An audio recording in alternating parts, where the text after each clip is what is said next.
What's going on, everybody? Welcome back to the Scotian Canadian channel. As always, get at me down in the comments and join in on the discussion if you want to talk about anything I touch on here in this video. Some disappointing news tonight. Unfortunately, the Montreal Canadiens and Edmonton Oilers game is now being postponed due to Jesperi Kotkaniemi and Yoel Armia hitting the COVID protocol list just a couple hours before puck drop tonight. So hopefully both those players are okay. And, we don't really have all the full details on what's going on right now, but as a precautionary measure, the game has been postponed. Hopefully we'll get some more information over the next 24 hours. Team will do some contract tracing. But it would have been a tough one tonight if we had to go without Kotkaniemi, our, top six or, top nine center, as well as Yoel Armia, a guy that takes a lot of defensive responsibility for this team. It would have likely been Michael Frolik getting put in and playing his first game as a Montreal Canadien tonight, which is probably disappointing for him now that the game's been postponed. He's been a true pro on the taxi squad. Gotta respect him for that. As well, Laurent Dauphin from the Laval Rocket, who joined his home province franchise just last year, would have likely drawn in as well the two guys sitting on the taxi squad in Montreal right now. Laval's out in Calgary, and would have been able to have an emergency call up right away. So it would have been a tough go for the Habs tonight, but I was kind of looking forward to seeing how they respond to that bit of adversity. Nonetheless, game is now going to be postponed. The next game scheduled officially is Wednesday, 8 p.m. against the Oilers as well. So we'll have to see how this plays out here. Some point between the last game and now, KK and Armia somehow ended up on the COVID protocol list. Vancouver, who we just played, doesn't have any players on the list. And so a bit of a weird circumstance. Hopefully, I think the best case circumstance would be that it's just false positives and they ended up getting that sorted out. But we'll have to see how that plays out. Now, since we don't have a Habs game tonight, I figured I'd bring you guys some content that I don't normally touch on, and that's trade rumors. Lots of talk here with the trade deadline approaching in just a few weeks. We've got the quarantine rules that teams will have to follow, which will make this trade deadline very unique in a sense as well.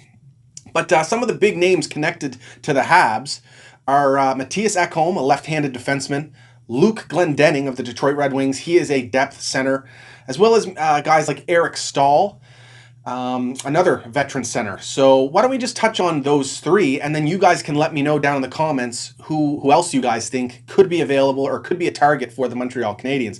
Now, before we get into it, Marc Bergevin held his mid-season presser just a few days ago, about a week ago, and he kind of alluded to the fact that he's going to kind of play it cool here in this trade deadline because the Habs are up against the cap. They don't want to use their bonus cushion in the cap structure that they have right now to go out and acquire a player. They're expecting Ben Sherratt to return from injury before the end of the season, so that makes things difficult. If he had been out into the playoff, and if that timeline stretched into the playoffs, his injury, then maybe it would have been a bit easier. You chuck him on the long-term injured reserve, that clears some cap for the Habs, and they're able to have some freedom to bring in some depth into the team right now, which they could use. But that's not the case, and the thing I got to say about Marc Bergevin is he is an excellent negotiator.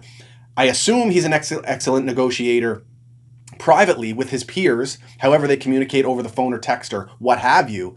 But I think he also uses that public domain, those press conferences, to really set the tone. And he's got quite the poker face. You don't really know what his true intentions are, and things just don't leak out of Montreal. So he may say that they're gonna, play it cool, but at the same time, I think he's just keeping his hand close to his chest, and he doesn't want, too much information out there.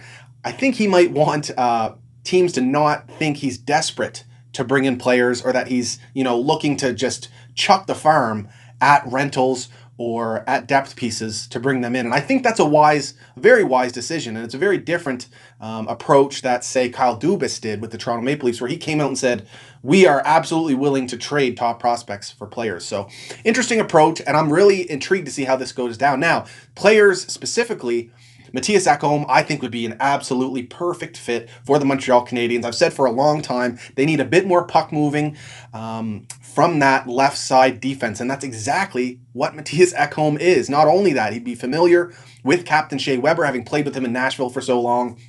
And not only does Matthias Ekholm provide puck moving defense and offense from the back end, but he's also regarded as one of the best defensive defensemen in the NHL. So technically, he really is the perfect two-way two-way defenseman. He's coming off of a season upwards of high 30 points in just 68 games, and prior to that, 44 points in a full season from the back end. So if he's going to provide that from the left side and strong defensive play, that's a match made in heaven and exactly what the Habs need right now.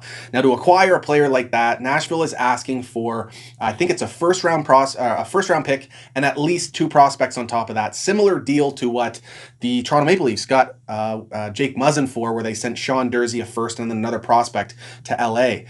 That's a tough deal to make. However, the Montreal Canadiens have a plethora of assets. Draft picks, they've got 14 in the upcoming draft. They've got a ton of prospects that allows them to maneuver here. And you know what? Matthias Ekholm has a year left on his deal past this season at a very friendly cap hit. Plus, he's the type of guy you might be able to convince to sign if he enjoys his stay with the Montreal Canadiens. But that's a conversation to be had later. Now, because he's not a rental and has term next year, I absolutely would expect Marc Bergevin to be looking at a player like this. He's not technically connected to him in any rumors. At one point, I think maybe Pierre LeBrun or Elliot Friedman mentioned they might be in on it, but these insiders are having a hard time getting a feel for what Bergevin's doing as well. So, but I have no doubt that Marc Bergevin will target a guy like this, be on the phone, figuring out what the cost will be, figuring out what type of assets the Nashville Predators and David Poile, their GM, want back for a guy like Matthias Ekholm. They're definitely going to sell high, despite his production being slightly down offensively this season. There's no doubt they're going to sell high and get the absolute best offer possible for a guy like Ekholm, and he's going to demand a ton of interest around the entire NHL. So you got to think that it coming the Nashville Predators' way, you got a first-round pick, obviously, which Habs have, then maybe a prospect like Jaden Struble. The thing is, Habs have to clear a bit of cap to bring in Matthias Ekholm, so I would expect maybe a Arturi Lehkonen, who, as much as I love the guy, he's strong defensively, 5-on-5. His cap hit isn't huge. I think it's around 2.7. I definitely think that's one you can move, and likely a player that the Predators would be interested in. I think a lot of teams would be interested in Arturi Lehkonen.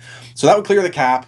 First Jaden Struble, maybe another prospect as well. I don't think the Predators can ask for, any of our elite guys, especially when we have plenty of young, high-end prospects in the wing. Anyway, that's enough about Ekholm. Let me know what you think it would take to bring him into Montreal and if you think the Habs should absolutely go for it.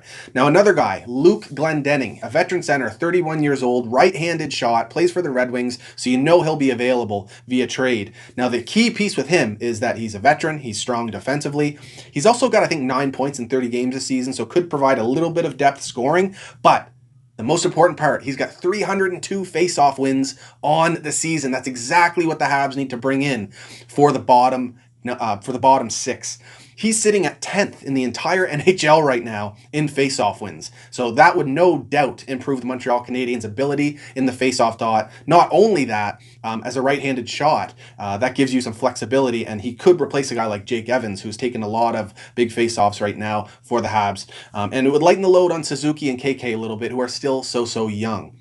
I would love to see them go after a veteran like that. And if it's not Luke Glendening, then there's no doubt some more veteran centers in there that we could bring in. I was hoping that the Winnipeg Jets would fall out of the playoff race here and we could get Uncle Nate Thompson back. But I was completely naive in that sense, thinking the Jets would in any way, shape, or form not be in the top 4 of the Canadian division this season with that strong forward group that they have, especially adding Dubois. So that's definitely not going to happen. Now, the thing is, you'd have to look for players like this, likely within the Canadian division, so there's less quarantine rules that would apply to them if you're just trading within the country.